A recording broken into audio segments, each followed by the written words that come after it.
नमस्कार आप सभी को।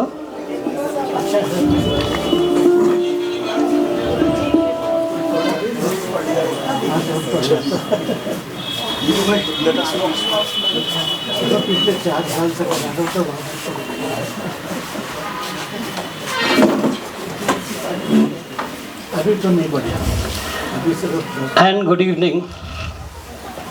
I hope it is a good evening. It's a sunny evening nevertheless. In any case, on behalf of the Doon Library and Research Center and the Das family, I have the pleasure to welcome us all here for the second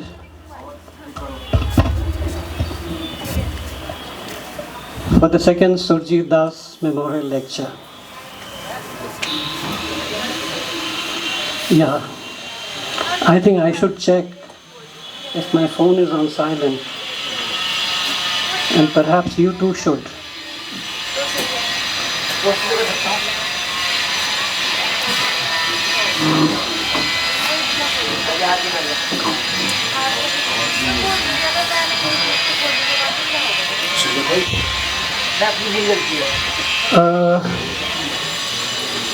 We were expecting Geeta to join us. So, shall we start? Let's wait 5 minutes. Oh, there she is. Yeah. इसको कहते हैं उम्र लंबी है.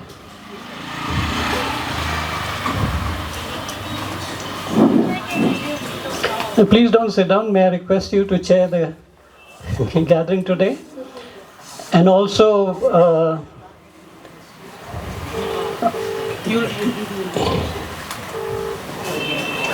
request Dr. B.K. Joshi, Vibhapuri Das, and of course, Dr. Vipul Mudgal to grace the dais.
We are here today.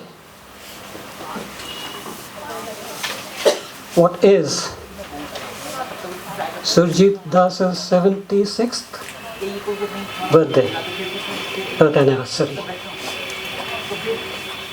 And the host for today, Dr. B.K. Joshi, may I request you to say a few words and welcome.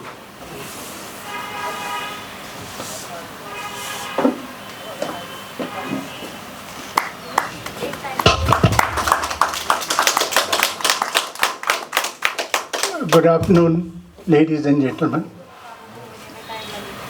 It is indeed a matter of great pleasure for us to welcome all of you to the second Surjit Das Memorial Lecture.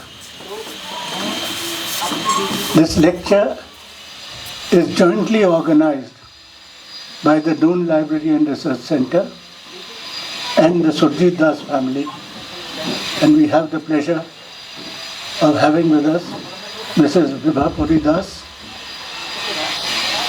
and Mr. Das's daughter was sitting here in the corner. The lecture was instituted. This is the second lecture, soon after Mr. Das passed away.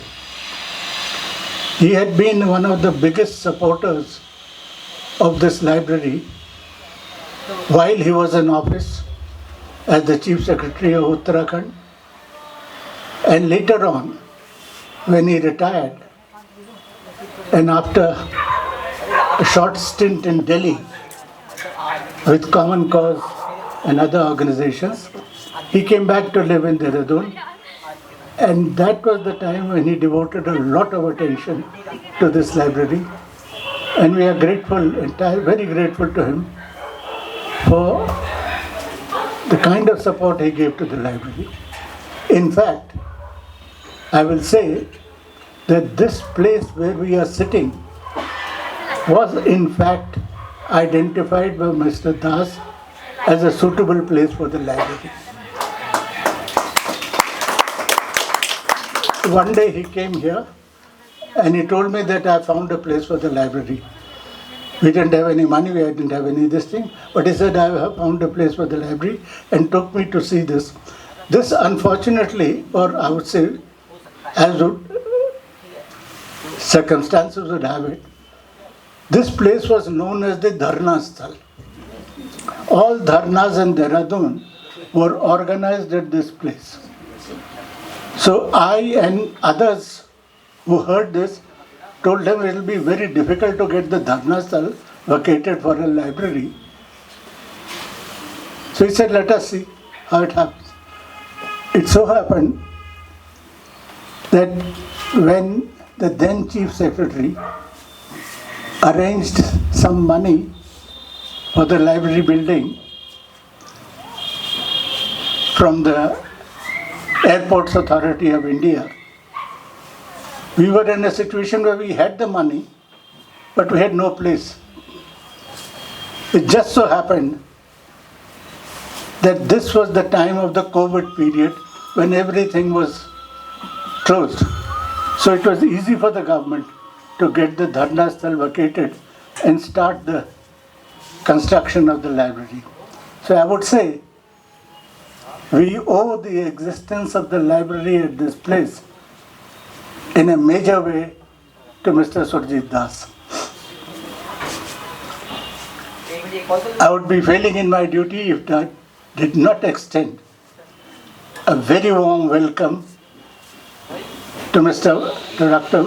Vipul MUDGAL, who will be delivering the second Surjit Das Memorial Lecture. As perhaps many of you may know, he is heading Common Cause, which has been a pioneer in public interest litigation in the country. And it just so happened that Mr. Surjit Das was also connected with Common Cause while he lived in Delhi after his retirement. So it is a matter of great pleasure to welcome Dr. Vipul MUDGAL and Mrs. MUDGAL, who is accompanying him, to Dehradun, to the DoonLibrary&ResearchCentre. I am indeed very grateful to Mrs. Vibhapuri Das for being here for this occasion, because this lecture series has been jointly organized by the Surjit Das family and the Doon Library and Research Center. So it is a joint effort of our two organizations, one organization, one family. I am very grateful to Dr. Geeta Sehgal, who has very kindly agreed to chair this session. Perhaps some of you may know that she has been active in the field of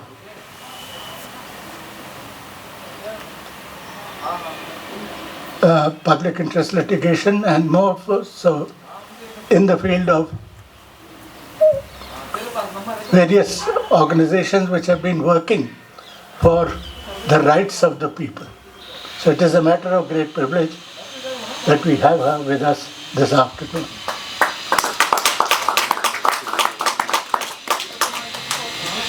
I will not take much of your time and stand between you and the main speaker, because you come here to listen to Mr. Dr. VIPUL, not to me. But it is my duty to welcome you.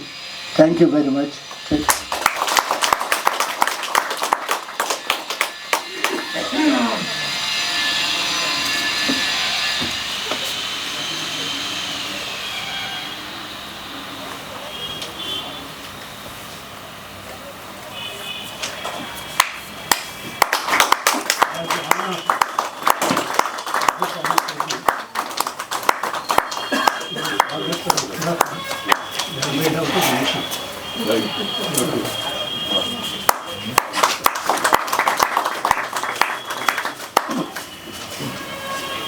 It is fortuitous that we are all sitting at a dharna sthal, so we have happy ghosts hovering over us.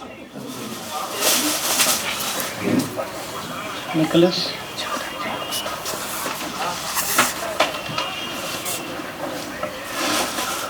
I'm grateful, first of all, to all of you who are sitting here.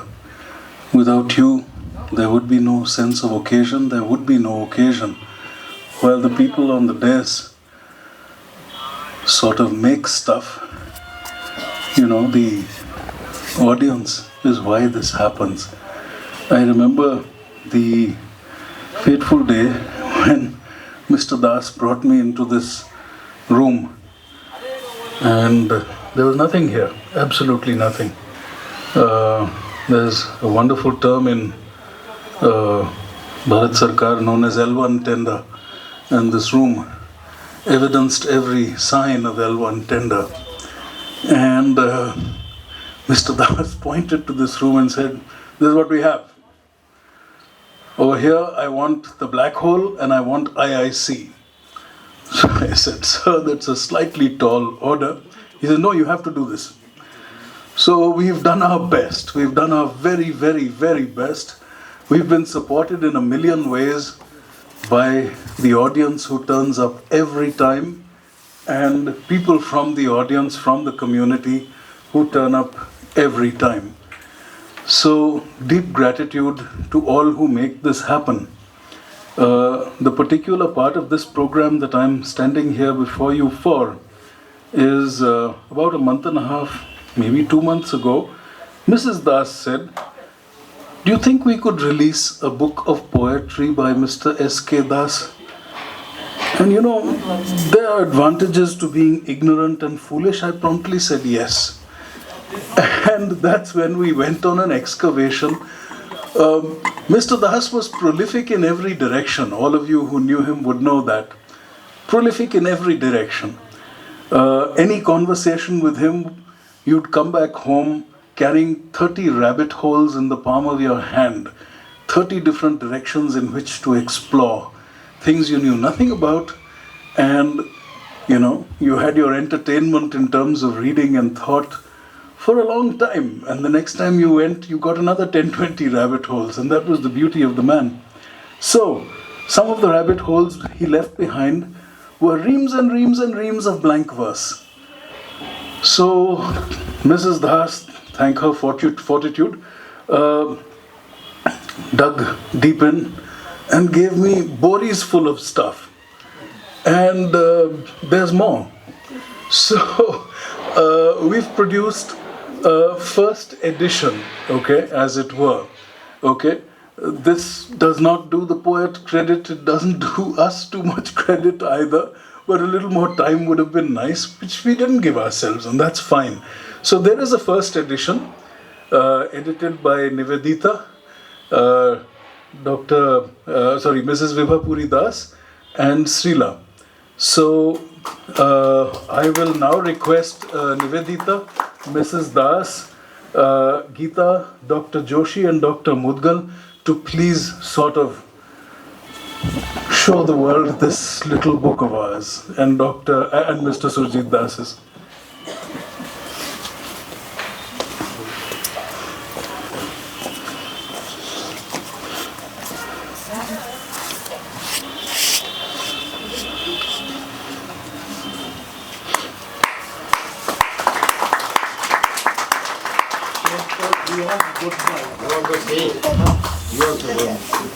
This is a book called Beyond Goodbyes.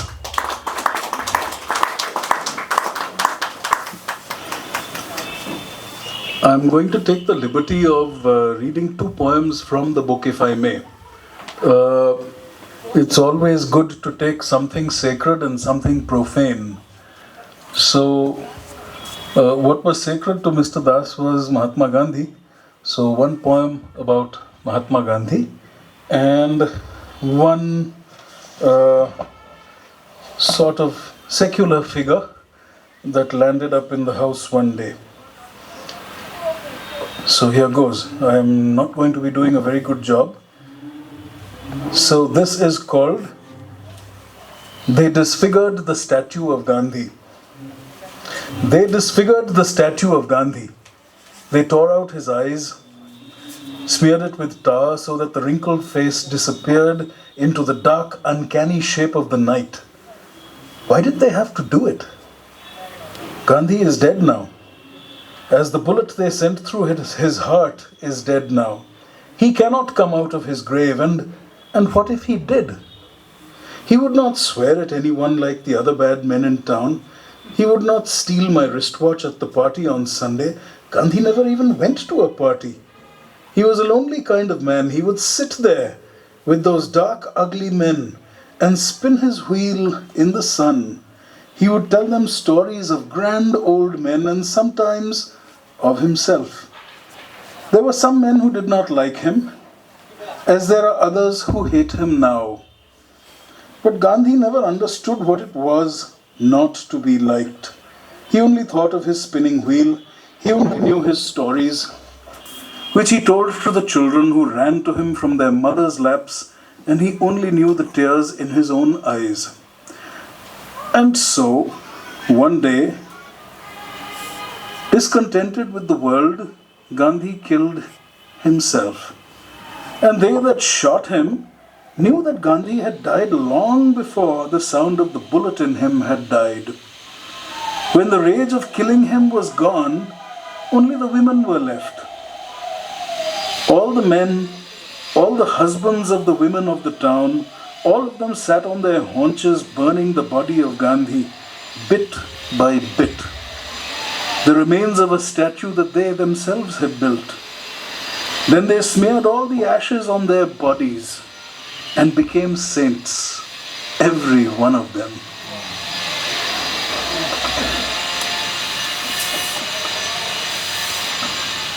The second is called The Death of a Little Bird.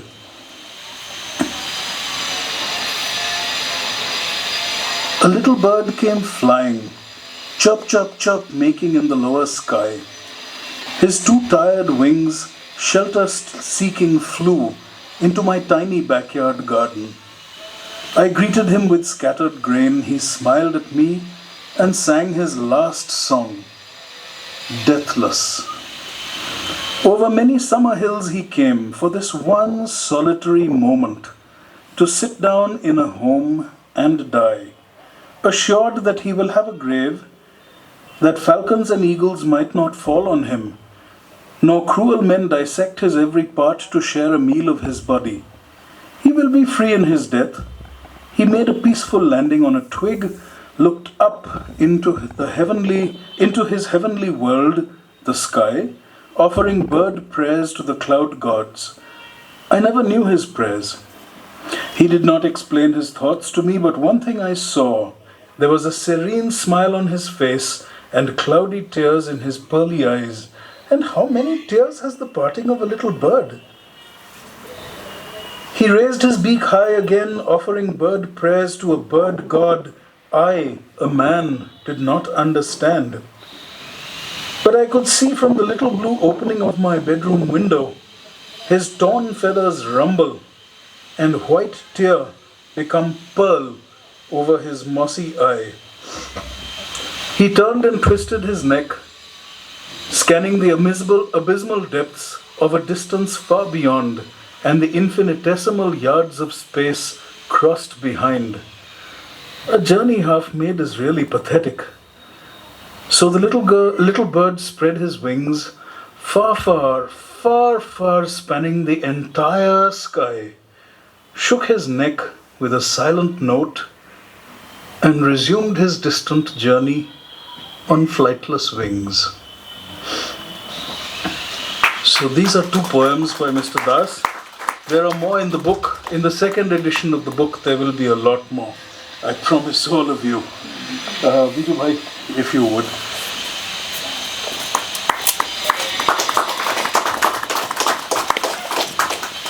Thank you, Nicholas. I'm sure there would be more occasions to read more poems.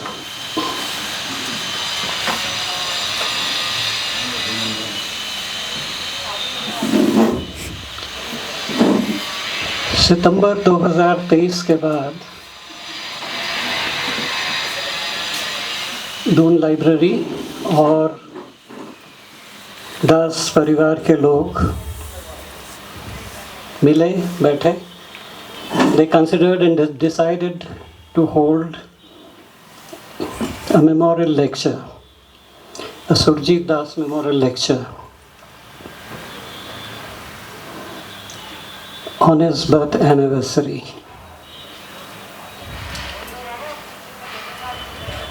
वो पहला था जो आज ही के दिन पिछले साल आयोजित हुआ था. गणेश देवी was the key speaker that day, who delivered a talk on the making of India as a linguistic civilization. दरअसल ये मेमोरियल लेक्चर न सिर्फ सुरजीत दास को, सुरजीत दास आप सुन रहे हो ना, ये न सिर्फ सुरजीत दास को उनकी जयंती पर, उनके जन्म दिवस पर उनको याद करने के लिए किया जाता है. ये इरादा शायद इतना ही नहीं था. इरादा ये भी था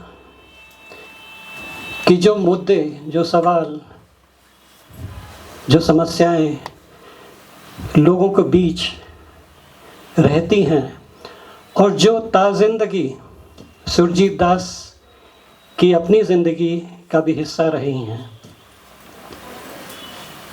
उनकी नौकरी का हिस्सा रही हैं, उनके नौकरी के रहते हिस्सा रही हैं और नौकरी के बाद भी वो हिस्सा रही हैं, and which are still relevant today, just as they were relevant at that time when he must have engaged with them, कि वो आज भी उतने ही महत्वपूर्ण हैं. मुझे लगता है शायद ये एक ज़्यादा बड़ा उद्देश्य था इन मेमोरियल लेक्चर्स का कि उन सवालों को आज भी लोगों के बीच जिंदा रखा जाए, उन पे सोचा जाए और लोगों को थोड़ा सोचने के लिए मजबूर भी किया जाए कि हम कोई रास्ता निकाल सकें, हम कोई रास्ता देख सकें किसी अंधेरे में. And so we follow that first lecture, memorial lecture last year, with today's lecture by DR.VIPUL MUDGAL. Common Cause, to state in its founder Shri H.D. Shori's words, is a romance with public causes, which since 1980 has earned for the institution the reputation of being among the most credible organizations championing vital public issues, public causes, seeking probity in public life and integrity of institutions through its advocacy, interventions, and through engagements with policymakers and conducting campaigns promoting democracy, good governance, and public policy reforms, and of course through public interest litigations in high courts and the Supreme Court. In its very first initiative,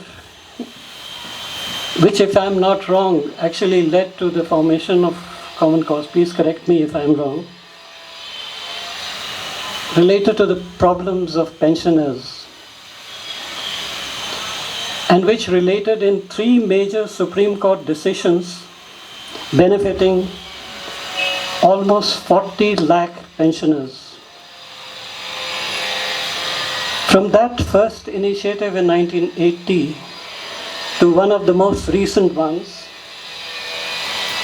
the highly visible electoral bond scheme issue last year, lies a long list of interventions relating to consumer protection, taxation reforms, public health, housing, right to information, right to education, and campaign, and critical discussions on police reforms, administrative reforms, ethical governance, participatory democracy, local self-governance, at all. All issues that have underlined for us what democracy means, or should mean, or must mean.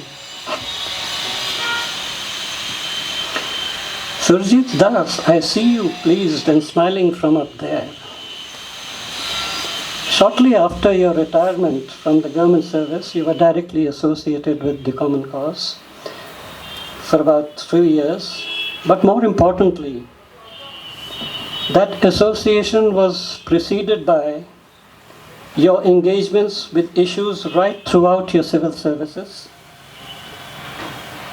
be it as DM, for instance in Dehradun, you were closely associated with those spearheading the movement against limestone quarrying in Missouri, which incidentally also provided the backdrop for his novel, The Queen is Dying. Or your involvement as Labour Commissioner with the child labour in Firozabad, or as DG Labour Welfare, which involved constant interaction with unorganized labourers and trade unions, and with Common Cause working alongside. Or take the case, working together with Sudarshan Agarwal, Dr. Arastolia, and playing a seminal role in the setting up of the Dehradun Blood Bank. I welcome you on behalf of the library, Dr. MUDGAL. But I was looking at, if I may call your, not exactly, but if I may call it your CV, I did not really know where to start from. Should I introduce you as a journalist or as an activist for advocacy and democracy? But let me read it out. You are an active journalist and media scholar, currently the Director and Chief Executive of Common Cause, and a trustee of the Association for Democratic Reforms. You have worked at the intersections of media, democracy, and political violence. You are a PhD from Leicester University, UK, on media and terrorism as a Nehru Fellow. You have been the state editor for Hindustan Times in Jaipur and Lucknow, and South Asia editor at Asia Times in Bangkok, and a BBC journalist in London and Delhi. You were later a visiting senior fellow at the Delhi-based think tank CSDS and the founder director of its Public and Policies program. In 2020, you were a Reagan-Faskell Democracy Fellow at the International Forum for Democratic Studies in Washington, D.C. You have edited 2 books, Claiming India from Below, Activism and Democratic Transformation in 2017, and Journalism, Democracy and Civil Society in India 2016 with Professor Shakuntala Rao of NYU, both published by Routledge, UK. You are on the boards of many civil society organizations, including the Association for Democratic Reforms and School for Democracy. You are on the advisory board of the Status of Policing in India report and India Justice report. Your academic work, as has been said, is on the at the intersection of media democracy and political violence. You have written for major international journals and delivered lectures at the universities of Oxford, Cambridge, Yale, Brown, Massachusetts, DU, Jamia, NHRC, and many other institutions in India and abroad. I believe you're a regular yoga practitioner, and it shows. And lucky Mrs. Mudgal, he loves cooking. And you also are fond of long distance driving. Today your subject is public interest litigation as tools of social change, the civil society experience. In India, PIL has revolutionized the concept of access to justice and played a transformative role in bringing about social and policy changes and in safeguarding public interests and promoting social justice. But PIL also faces or has faced criticism of judicial overreach and undermining the principle of separations of power. In a sense, PIL continues to evolve.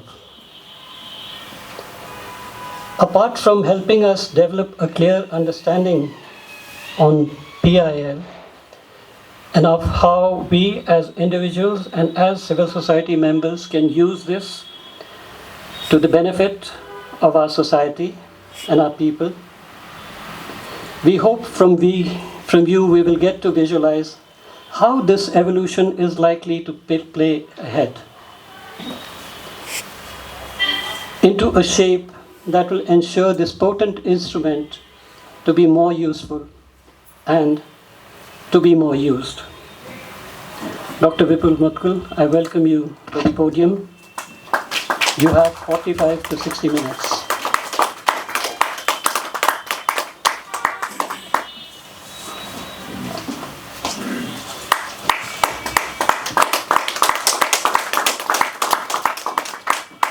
Thank you, Negiji, for such generous introduction. D.K. Joshi ji, Nicholas ji, Negi ji, Geeta Sehgal ji, Vipul ji, and my friends from Dehradun. It's my privilege to be here. I'm more comfortable doing dharna pradarshan. As you know, activist is always an activist wherever you go. And the mention of dharna pradarshan got, it warmed the cockles of my heart. I said, if there is dharna pradarshan happening here, I hope they found a good place for it. But what could be better than a research center and public library to pay homage to somebody who was a writer, a poet, an avid reader, open-minded public intellectual. Mr. Das was all of it, and I had the special privilege of being associated with an organization which he also led in a way. He was persuaded to join Common Cause by his senior in IAS and one of the presidents and director of Common Cause, Mr. Kamal Khan Jaswal. Now, apart from being an activist, I am not used to giving public lectures, I must tell you this. I'm more like Zindabad, Murdabad kind of guy. So this is what we do, we are more comfortable doing all that. And also I was asked to give a written up version of the lecture. I mean, now this is like completely my undoing, that you not only speak, but you kind of be true to every word you speak,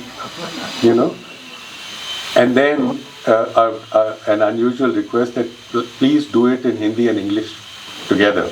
Wow. I mean, I thought, I am going to be found out. I'm bad at both, like many people of my generation. So you'll have to bear with me. Let me say, Surjit Das ji was quite unusual. When I asked people who worked with him in Common Cause, everybody from the peon to the director, everybody had stories. And I asked a senior person who lives somewhere else, who lives now in Chennai. So she said a few things to me, and then she said, "Can I send you a longish article?" I said, "Yeah, sure."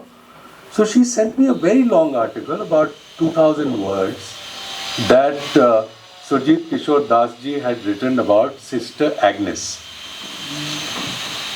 She used to work with the leprosy people, lepers in Dehradun.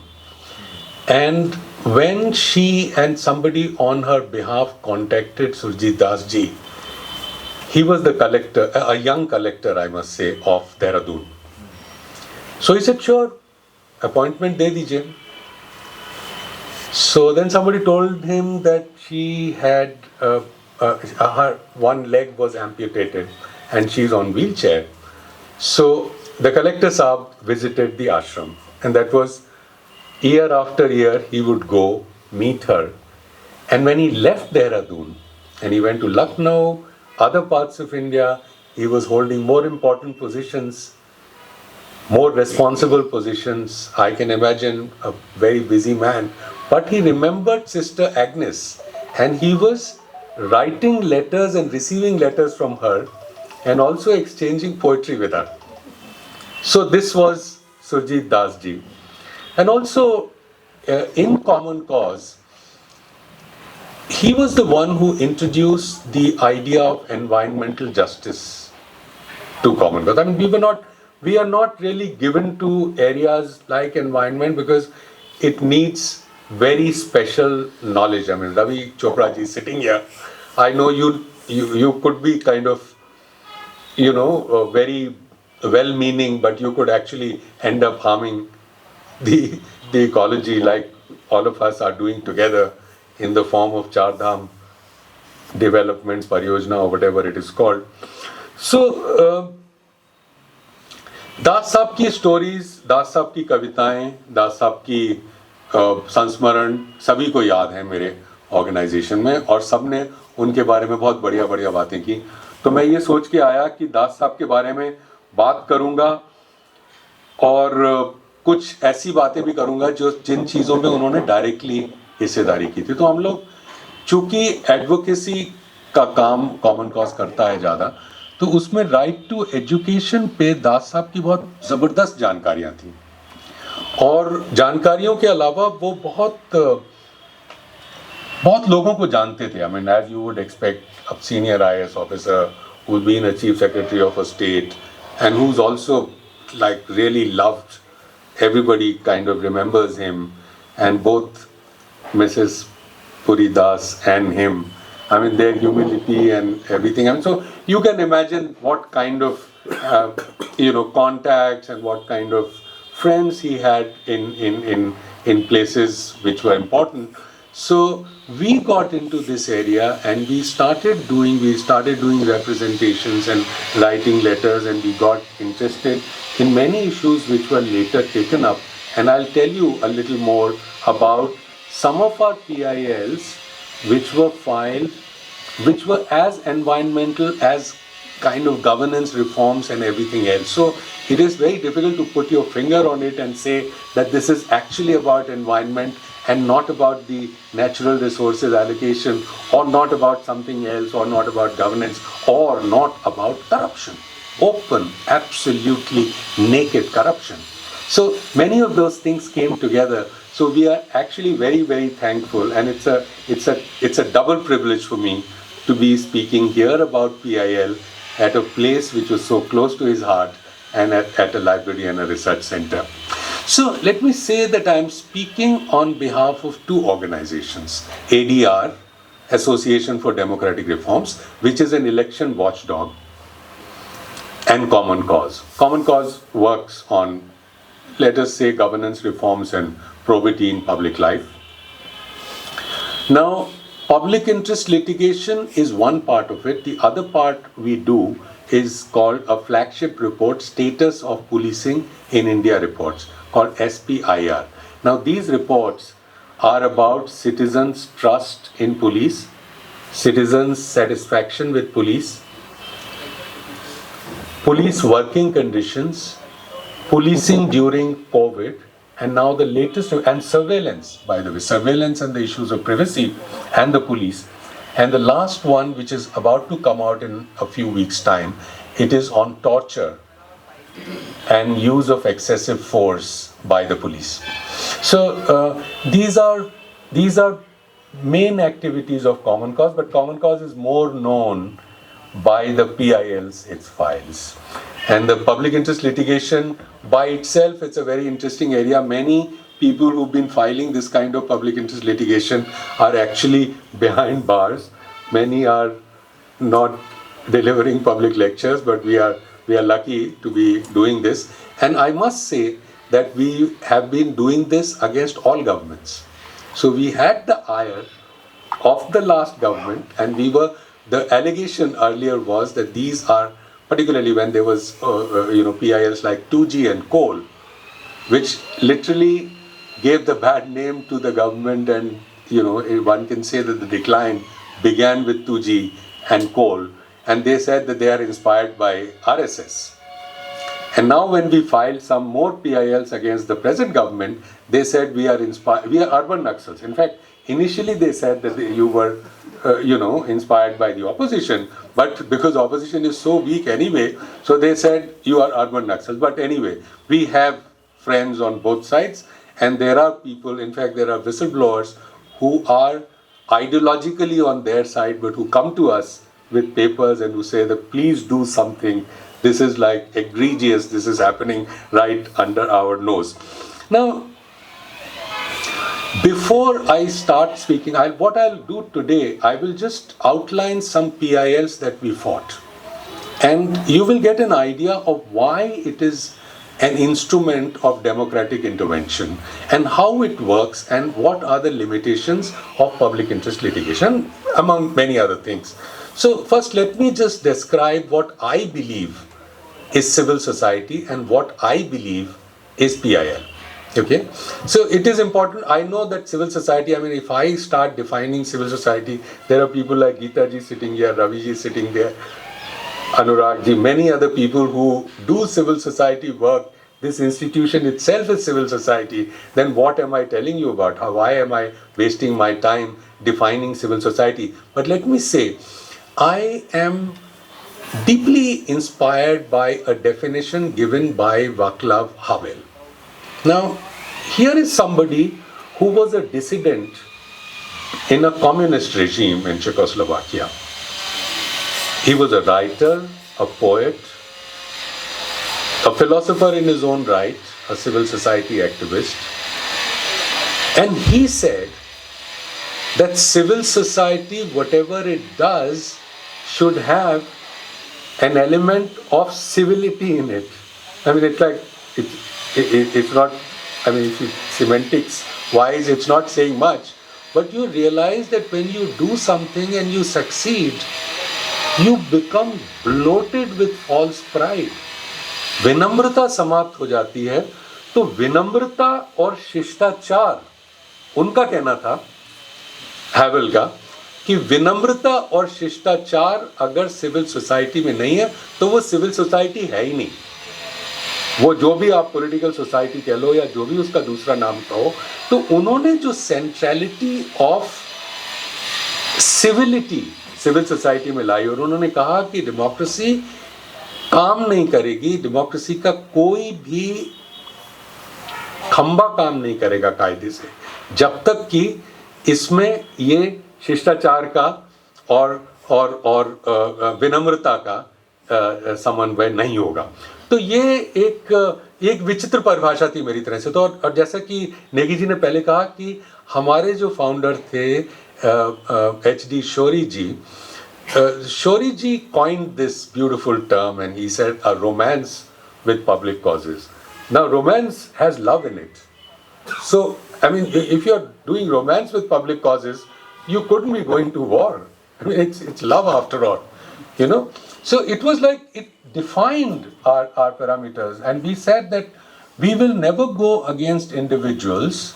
We will only go for causes which are systemic, the problems which are systemic, and we'll take up issues which make a long-term kind of impact on lives and livelihoods of people and on governance, on responsible governance. So, let me also say that the PILs, as everybody knows, is an instrument. It was always there, but it became popular in the post-emergency era.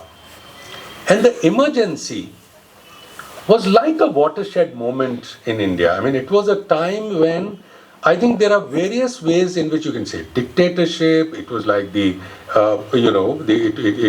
was subjugation of constitution. It was like subjugation of judiciary, etc., etc. But to us, looking back, we believe that democracy was a collective failure of the democratic institutions of this country.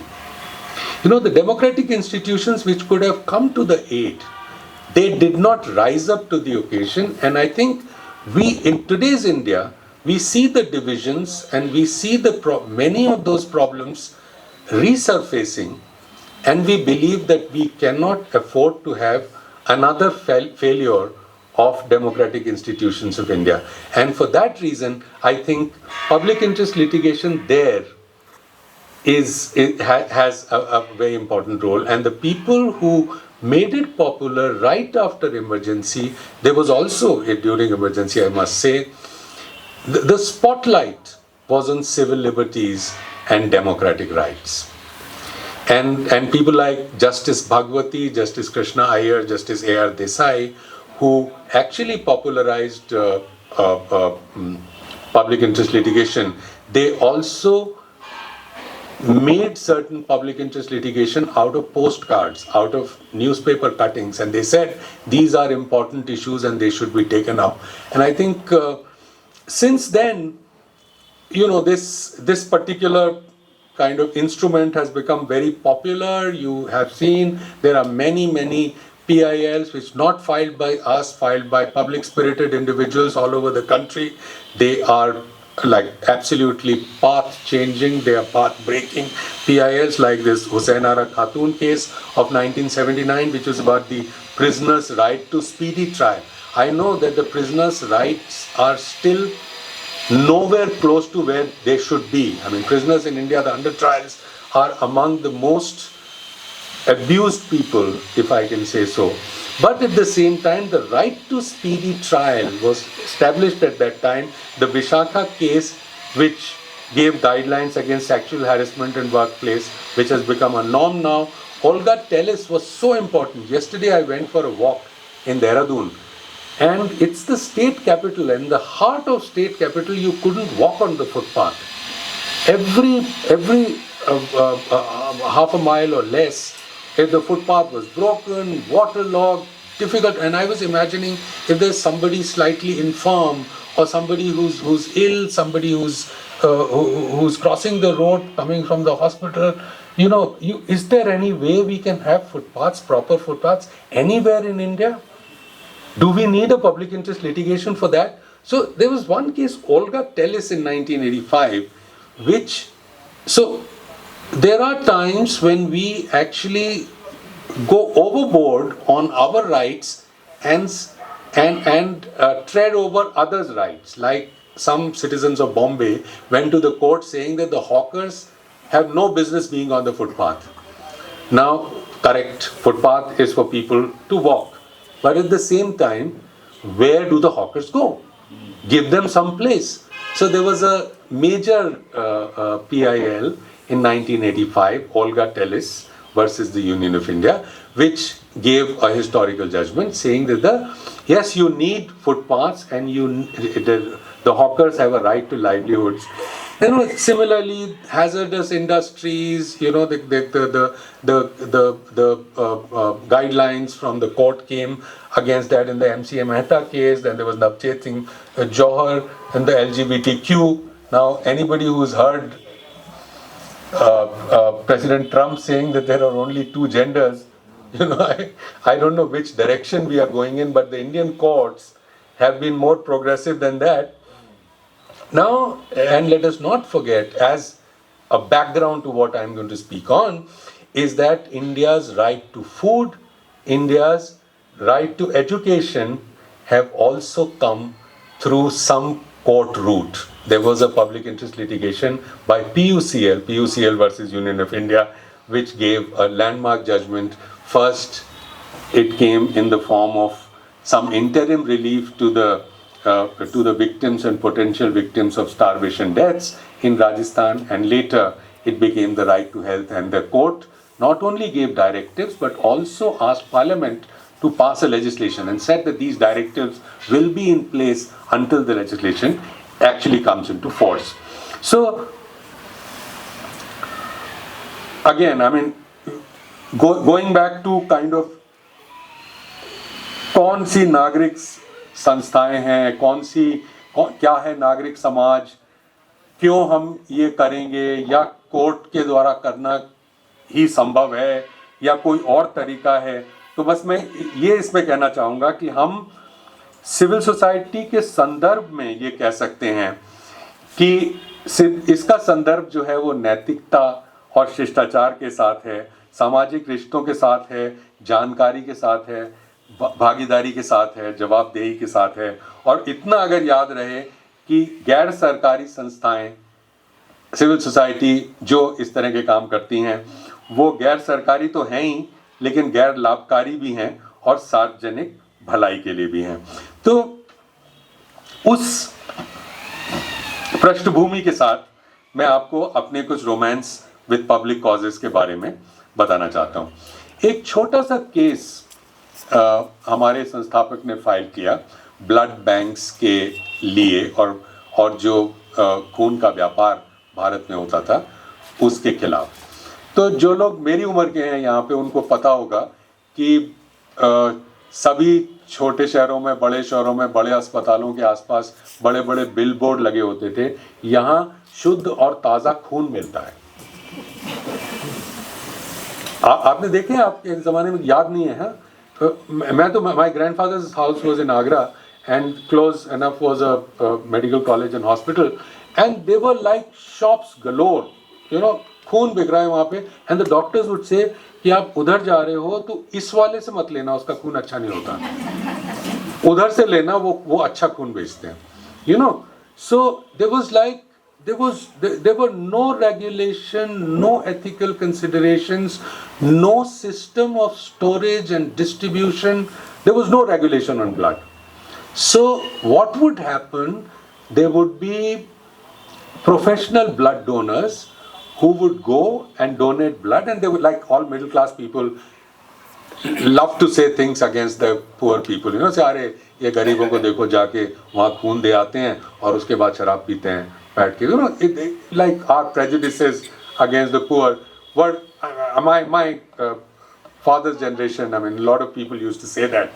So we filed a case, we fought it, and we submitted many papers, many provisions, global practices, an expert group was formed, and finally there was a complete ban on the business of blood in India.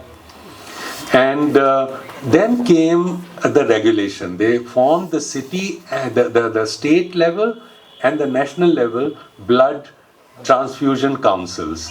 And now these councils are not only supposed to make rules, but they're also supposed to monitor the blood banks. Similarly, there was another case, health-related case, which was filed by Common Cause, which was about the citizen's right to die with dignity. Now, the case of death was inspired by many cases in which a terminally ill person is lying in a vegetative state without knowing what is going to happen. Hospitals are making money, they are putting you on ventilator, and they are not pulling the plug. The family members are confused. What do you do? So we filed a case saying that there should be advance medical directive When I'm in complete command of myself, I should be able to write a living will or an advanced medical directive to say that should I be in a terminally ill position when I cannot decide for myself, I should not be subjected to unwanted medical intrusions at whatever high cost or low cost or whatever. So it went on for a very long time. The judges were very, not, I would not say confused, but judges had many problems. They were saying in a country like India it will be misused. People who want to use up property of old people would write their false will and say that isko to maar do. So, so we filed many, special kind of letters and expert opinions and international positions, etc., to say that this is not going to happen and every law can be misused. So finally, a constitution bench of Supreme Court of India, because it is a matter of life and death, gave a landmark judgment that right to life under Article 21 is right to dignified life, and from where flows the right to food. So right to dignified life also includes right to dignified death. मृत्यु की गरिमा जीवन की गरिमा से अलग नहीं है. तो ये एक बहुत बड़ी विक्ट्री. हालांकि अभी भी लोगों को इसके बारे में ज़्यादा पता नहीं है. हम लोग इसके बारे में, अगर आप जाएंगे कॉमन कॉज की वेबसाइट पे, तो वहाँ पे आप एक लिविंग विल को डाउनलोड कर सकते हैं और उसको साइन करके कम से कम किसी फैमिली मेम्बर को दे सकते हैं, या उसके और भी प्रोविजन है वो भी उसमें सारे लिखे हुए हैं कि ये कैसे किया जा सकता है. So this was then there were many other cases which I'm not going to expand on because these are very well known cases, and any time you heard anything about CBI directors' appointments made patently wrong, illegal appointments done by the governments, every time Common Cause challenged it. And if you remember, 2 acting directors of CBI had to be removed. In one case, the Prime Minister's office, they have this habit of, they know bureaucrats, they run this country, they know how to prevaricate, how to kind of do things. So they always say कि वो port को भेजा हुआ है, अभी हमारे कार्यवाही चल रही है, कोई बहुत अच्छा है, एकदम काम करता है. But unfortunately in this case, the CBI director's appointment, there was a high-level committee had 3 members, the Chief Justice of India, the leader of opposition and the Prime Minister. So they couldn't say कि कार्रवाई चल रही है, हमने भेजा हुआ है, अभी जवाब नहीं आया, because Chief Justice was sitting in that bench. So he said मेरे पास तो कुछ नहीं आया. So then the PMO of all, PMO said, and they said that we had to appoint an acting director because there was no other option. And we said to the court that, sir, the Vinit Narayan case had made sure that the appointment of CBI director is done for 2 years. So you know when this person is going to demit office. You know the date on which he's going to do that. So you have every occasion, you have all the time to appoint a new person to take, and they did not do that. And then they said, okay, we are going to do it in the next 15 days. And then came the Christmas vacation, etc. And then they said next date, etc. And 4th of January, I think, if I remember correctly, was 5th of January was the date on which the Chief Justice was retiring. Now this Chief Justice had asked some uncomfortable questions. So they did not want him to be on the selection committee. So they let him retire in the morning, and in the evening the meeting was held with the new Chief Justice, and they appointed a CBI director. But we said, we don't mind that. You follow the statutes and you make the appointment. भाई आप ही करोगे ना, प्रधानमंत्री करेगा, हम तो नहीं चाहते कोई और करे. प्रधानमंत्री करो, पर करो तो सही, नियम का तो पालन करो ना, आपके अपने बनाए हुए नियम है उनका तो. So all these appointments, one CVC's appointment was set aside because of common cause petition, and there was one ED, if you remember, until recently, who will be remembered for a very long time. I think all the opposition leaders and their wives and everybody are going to remember that because सबसे ज़्यादा छापे मारे. कहाँ छापे मारे?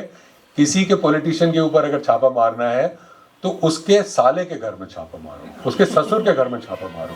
मतलब ऐसे छापे मारो कि वो बता ही ना सके कि कहाँ पीड़ा कहाँ हुई, दर्द कहाँ हुआ. आपको भी उनके यहाँ तो कुछ नहीं हुआ, उनके घर तो कोई गया ही नहीं. And suddenly, so common cause went to the court and we persisted. So much so that at one point the court said that this ED director shall not be continued by name. They said Sanjay Kumar Mishra shall not be continued. And then the government came up with legislation. And they said कि किसी का भी appointment 3 साल के लिए बढ़ाया जा सकता है. भाई आपकी मर्जी, आप तो नियम कानून बना सकते हैं, आप बढ़ा सकते हैं. We went to the court again. And we said that this has been done to circumvent what you had earlier said. So court said, not this gentleman, anybody else. So he had to go. So there are many cases like that, ED, CBI and many other organizations. The one case I would like to mention is the Prakash Singh versus Union of India. Now, इस case में ज़्यादातर लोगों को नहीं पता क्योंकि प्रकाश सिंह का case बहुत फेमस है. I mean, if you do a Google search, probably you will find 1 million responses immediately. इसमें 3 petitioners थे. Prakash Singh ji, N.K. Singh, he was also an IPS officer, and common cause. Case बड़ी शिद्दत के साथ प्रकाश सिंह जी ने लड़ा था और वो हमारी गवर्निंग काउंसिल के मेंबर भी हैं. तो कई तरह से आप देखें तो ये काफ़ी महत्वपूर्ण केस था. इस केस में पहली बार ऐसा हुआ कि कोई डायरेक्टिव बना कि आप जो अपॉइंटमेंट करेंगे, ट्रांसफर्स और प्रमोशंस करेंगे और सेंट्रल सर्विसेज के जो चीफ्स हैं, सीआरपीएफ का चीफ, बीएसएफ का चीफ, सीआईएसएफ का चीफ, इन सब के अपॉइंटमेंट्स का एक नॉर्म होगा, एक तरीका होगा, एक और सबसे बड़ी बात कि एक पुलिस एस्टैब्लिशमेंट बोर्ड होगा जो कि ट्रांसफर प्रमोशन के लिए जिम्मेदार होगा. अगर आप लोगों को याद है कि अभी बीच में एक वाजे करके एक असिस्टेंट सब इंस्पेक्टर था जो कि जिसके ऊपर ये आरोप था कि वो 100 करोड़ रुपया हर हफ्ते उसको जमा करना था या हर महीने जमा करना था किसी पॉलिटिशियन के बिहाफ पे.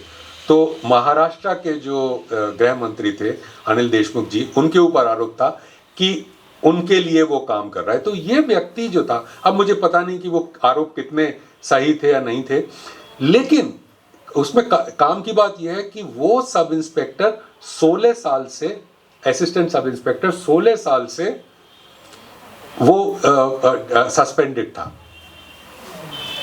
16 साल से जो आदमी सस्पेंडेड है वो अपना सारा, उसको आधी तनख्वाह मिलती है. सस्पेंड होते हैं तो बड़ा अच्छा रहता है कि वो आधी तनख्वाह मिलती है और आपको चलता रह रहा है, सस्पेंशन चल रहा है काफ़ी टाइम तक. He used to operate out of a 5-star hotel and he used to move around in expensive cars. He was caught when he planted a bomb outside Ambani's residence, and then in fact he would not have been found out, but he was going behind the car in which the bomb was, which was planted there, and it was caught on CCTV camera. Now the question was, transfers, promotions, reinstatement has to be done by an establishment board. You know, all the members, chief secretary is perhaps in that. Many other, I mean, there are many people out here who know these issues better than me, but you know, what is this going on? So they were not following the norm, and hence the whole case blew up in the face. You know, so the Prakash Singh case, among other things, the most important for us, for the civil society, was that it also gave guidelines for setting up a police complaints authorities. That every district and every state and at the national level, there will be police complaints authorities where people can go to complain against the serving police officials. You know, so those committees have been formed in most states, but many states are finding ways to make it ineffective. And I don't know, I mean, how much, and this is also in a way a limitation of public interest litigation, that yes, you can go that far and not further, you know. Then The other three cases, let me say, are very interesting. Three cases of, let us say, allocation of national resources or natural resources by governments. And first one was 2G case. Now 2G case विचित्र case था. उसमें यह था कि भाई ये 2G के लिए आप अप्लाई करें, स्पेक्ट्रम मिल जाएगा आपको. Now what is spectrum? पहले तो भाई खदान दिया आपने, बहुत अच्छा, आपने जाके माइल्स की खदान दी. ये क्या है? स्पेक्ट्रम क्या है? You are making money out of thin air. तो आपने उठा दिए, कुछ भी कहा कि आप ले लीजिए, सबको मिलेंगे, लेकिन 4 बजे तक फला तारीख को आपको अप्लाई करना है. 4 बजे जब गए तो वहां पता लगा कि आपको 400 करोड़ का ड्राफ्ट भी लाना था. Now even if you are Ratan Tata, I mean he was there at that time and he was one of the applicants, तो आप ऐसे 400 करोड़ तो नहीं निकाल सकते किसी कंपनी में. 400 करोड़ के लिए आपको कुछ तो प्रोसेस होते हैं वो करने के लिए.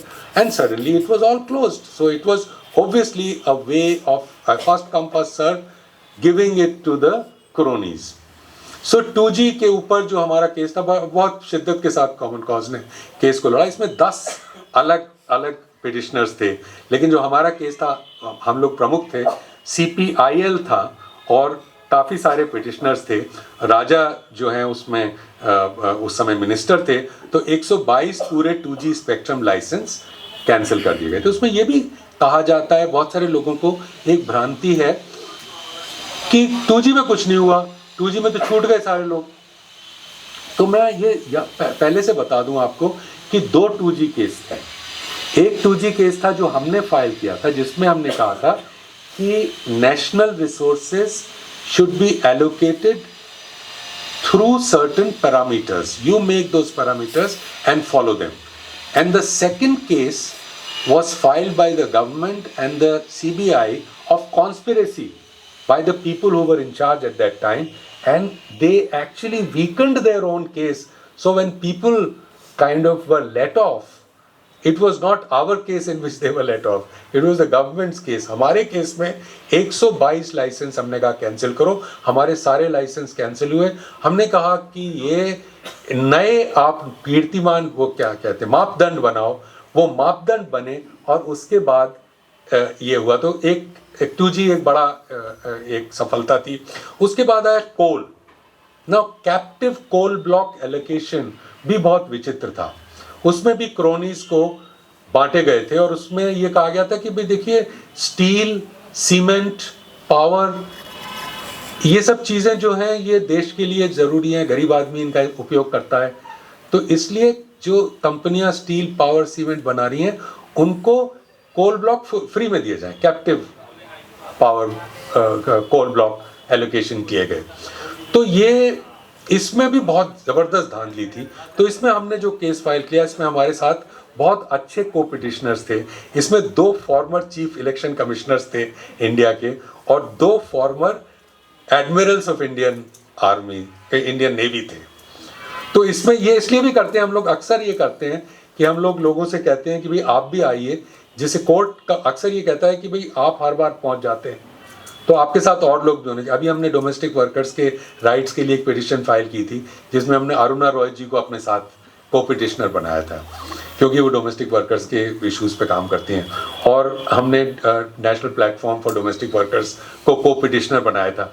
तो ये सब होता रहता है. लेकिन इसमें जो 2G में फाइनली 218 में से 214 कोल ब्लॉक एलोकेशंस थे, वो कैंसिल कर दिए गए.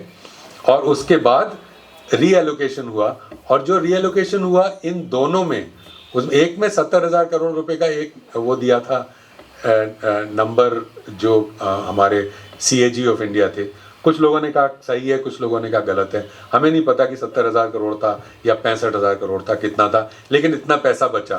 कोल में जितना पैसा बचा वो इससे भी ज़्यादा था, 1 लाख करोड़ से ज़्यादा था. और अभी भी गिन रहे हैं कितना पैसा बच रहा है, क्योंकि उसमें कोल में अभी भी बहुत सारी चीज़ें हो रही हैं. और उसके अलावा तीसरा केस हमारा एक था, ये जो तीनों नेचुरल रिसोर्सेज के केस थे, वो it is called Orissa mining case.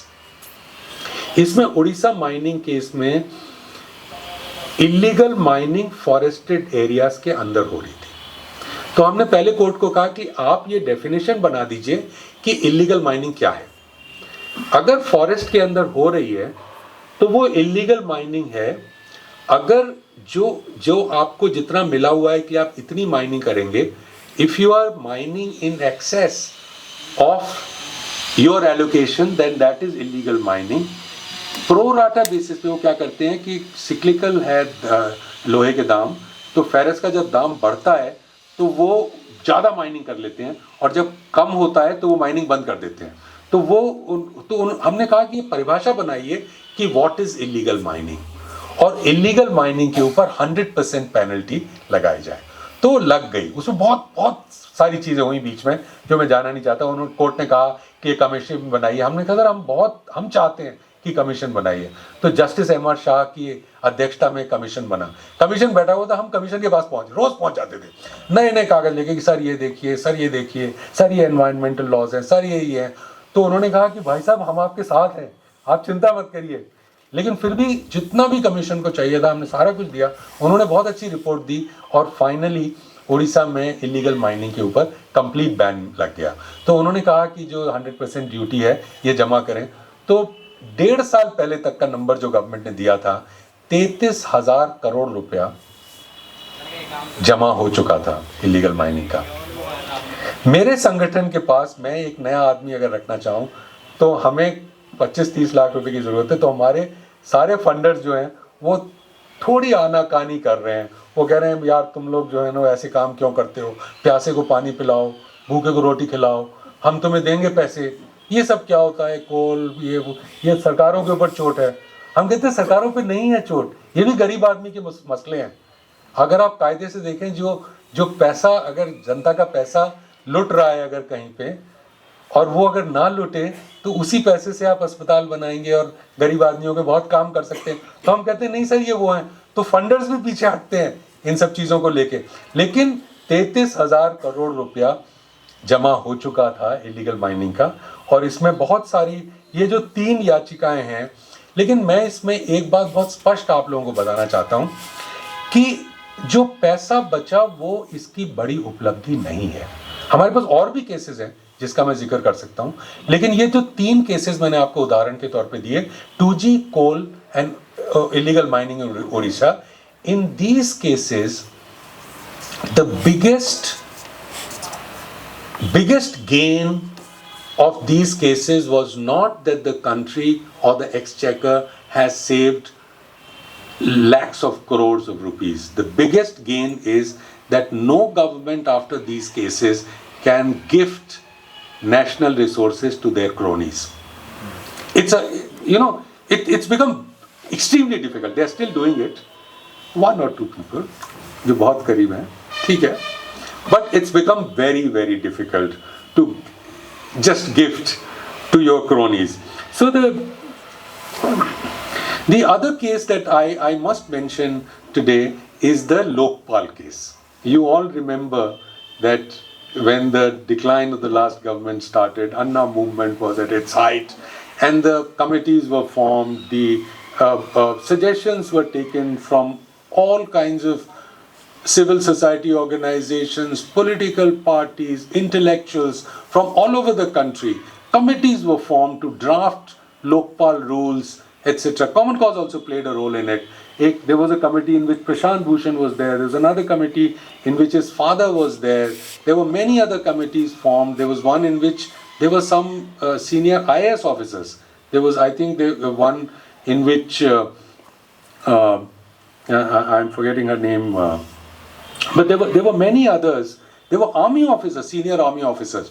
So very painstakingly, the Lokpal, the outline of what or how the Lokpal should be were created in India, and an act was passed by both houses of parliament in, I think, around December 2023, and then the last government came down, new government took over, and suddenly everybody forgot Lokpal. Nobody was talking about Lokpal. So we went to many opposition parties and we said, sir, क्या कर रहे हो? अब तो बन गया लोकपाल अंदर, आप तो बनाइए, आप बनवाइए इसके ऊपर. So then we went to court and we challenged the Lokpal committee rules, and then the court gave some guidelines, and then somehow we convinced the bench at that time, which was headed by the Chief Justice of India. We said, sir, they don't want to do it until you do something. So they, in fact, the bench said harsh things to the government, and the government said that we are very serious. You see, there was a problem that there was no leader of opposition, and leader of opposition is required. So we said, in CBI's case, you change the leader of opposition replaced leader of opposition with the largest party's leader in Lok Sabha. So what is the problem? You can do it in this also. Court also said, what's the problem? So they said, we will sort everything out in the next session of parliament. And it was not done. So another session of parliament passed. Then we filed a contempt of court petition. And it also went off for quite some time. And finally, India had a Lokpal. That was because of us. I met one of the Lokpal members recently at a jury meeting, and I said कि sir कुछ तो करके दिखाइए, आप चले जाएंगे. He was a very, very बहुत ईमानदार चीफ सेक्रेटरी ऑफ महाराष्ट्र थे. तो वो बोले नहीं, हम करेंगे, कुछ ना कुछ करेंगे विपुल, और हमारा कर्तव्य है ये वो. अभी तक किया नहीं. कोई चूहा भी नहीं. छोटी मछली पकड़ो, कुछ तो पकड़ो, लेकिन लोकपाल चचा अभी कुछ नहीं पकड़ पाए. क्योंकि हो सकता है कि नई सरकार आए या ना आए, तो हो सकता है करें या ना करें. तो Lokpal was a big let us say success for us, that at least India has a Lokpal. Then I would mention another set of PILs, 2 or 3 PILs, which are about free and fair elections in India. Now, as एक पृष्ठभूमि की तरह से कि भाई हम कहते हैं कि हमारे यहाँ किसका रूल है, हमारे यहाँ ब्यूरोक्रेसी का किस लोग कहते हैं रूल है, कुछ कहते हैं हमारे यहाँ अभी भी एरिस्टोक्रेसी चल रही है, कुछ कहते हैं कि हमारे यहाँ नहीं, एक प्लूटोक्रेसी है, एक छोटा ऐसा समुदाय है जो देश की हर चीज़ को चलाता है, ओलिगार्की चल रही है हमारे देश में. एक और शब्द है, वो शब्द है क्लेप्टोक्रेसी. क्लेप्टोक्रेसी, चोरों का राज. ये वो लोग हैं जो जनता का पैसा चुरा रहे हैं खुलेआम, और उसके बाद उनके बच्चे एसयूवीज में घूम रहे हैं और चुनावों में धड़ल्ले से पैसा खर्च कर रहे हैं. So this is new kind of rule everywhere. पंचायतों में भी शुरू हो गया क्लेप्टोक्रेसी, लेकिन ऊपर तक. अब अगर इलेक्शन का ये हाल है कि लोग कह रहे हैं 10 करोड़ से कम में लोकसभा का इलेक्शन नहीं हो सकता, तो वो पैसा आप लाओगे कहाँ से? कहीं से तो आपको निकालना पड़ेगा. तो ये जो इस शब्द का इस्तेमाल काफ़ी हो रहा है, सारी दुनिया में हो रहा है कि आप क्लेप्टोक्रेसी के बारे में हम तो जुगाड़ू हैं, हम तरह तरह से देखते हैं चीज़ों को. तो हमारे यहाँ एक नई चीज़ मेरे को सुनने में आई. मैं जब पत्रकार था तब मुझे बहुत इसका सामना पड़ता था. तो उन्होंने कहा कि भाई देखो, जो आदमी अपनी आइडियोलॉजी के लिए पैसा ले रहा है, भाई भ्रष्टाचार तो कर रहा है, लेकिन आइडियोलॉजी के लिए कर रहा है. वो अपने जो पैसा लेता है वो आइडियोलॉजी के प्रचार प्रसार में लगा देता है. तो वो कहाँ भ्रष्टाचारी हुआ, है ना? फिर अच्छा, तो हमने कहा कि अच्छा ये तो बात ठीक है आपकी, लेकिन नहीं, हमने तो खाया नहीं. अच्छा, हमारे यहाँ बहुत अच्छे मतलब मैं कहता हूँ कोई बहुत कम देश ऐसे होंगे जिसको इतने ईमानदार प्रधानमंत्री मिले. मैं दिल पे हाथ रख के कह रहा हूँ, मैं मजाक में नहीं कह रहा.